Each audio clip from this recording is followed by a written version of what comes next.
The Boston Marathon bombing, the 2014 mass gubernatorial race, and what about having casinos near you? Well, those are all part of the latest poll findings from Western New England University Polling Institute. The Boston Marathon, you asked people about the impact it had, the bombings. 73% said they thought Boston was changed by the bombings last year.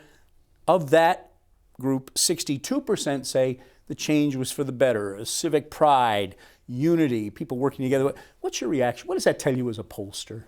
I think what it says is we need to be aware that these major events, these dramatic events when they happen, after the events have subsided, the media has moved on, they really do leave a lasting impression on people, and they really can change the way people think about a community, about a series of events.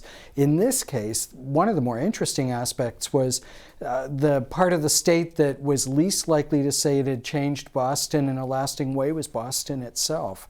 About a third of respondents in there and surrounding areas were determined to say, no, we're the same, nothing has changed. And I think that was in part perhaps motivated by a desire to show resilience, to show strength. We are now several years into the age of casino in Massachusetts, at least none of them built yet or licensed, but at least the law on the books since 2011.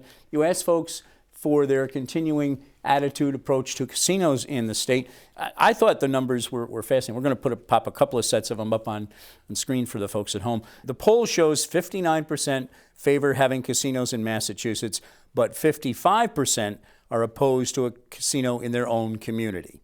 When you ask just registered voters, and I want to ask you about this part in depth in a couple of minutes, just registered voters, 57% oppose casinos, 40% support casinos. The not in my backyard attitude clearly is there when you've got 55% saying, no, I don't want a casino near me. And that starts at the top and goes all the way down. Governor Patrick himself has said, when asked by the media, would you support having a casino in your community? And he says, no, he would not. And yet here, this was one of the signature achievements of his administration.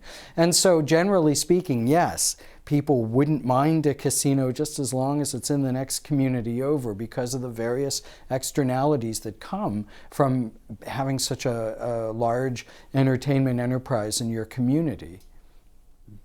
In terms of that 59%, again, of the general population you found in favor of casinos, despite all the talk, all the debate, very little, really no real difference in that number since a poll you did in 2009, before the casino vote was even taken at the legislative level, it was 60% then. So that's really no difference in a poll. No, it is a fairly unshakable attitude right now.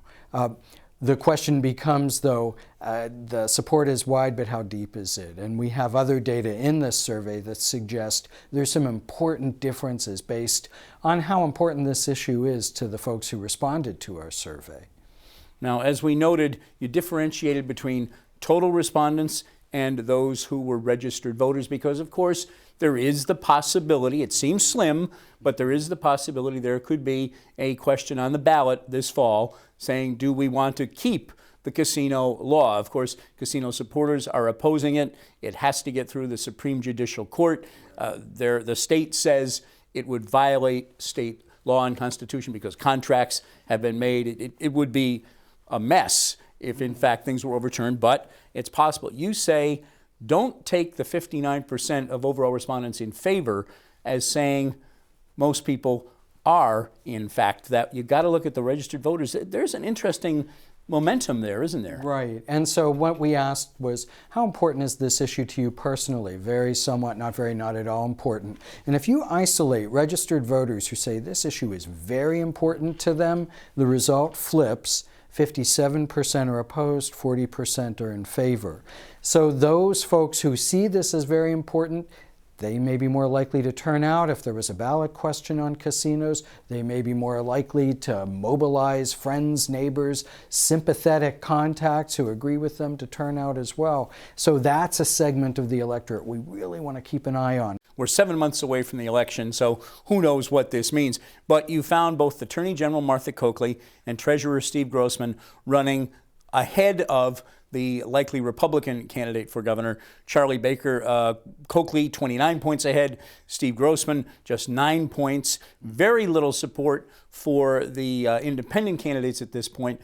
What do you make of what you're seeing now? Does it tell us anything? I think what it really tells us is this is name recognition at this point. People haven't seriously focused on the race. The candidates haven't been on TV. There hasn't been any sort of direct mail outreach. Candidates on both sides are focusing on fundraising. On the Democratic side, they're focusing on rounding up delegates for the convention in mid-June, which will determine whether there's a primary or not in September. So it's very early. What we're really tapping now is just basic awareness of who these candidates are. Professor Tim Vercellotti, the director of the Western New England University Polling Institute, thanks for spending some time with us. Oh, glad to do it.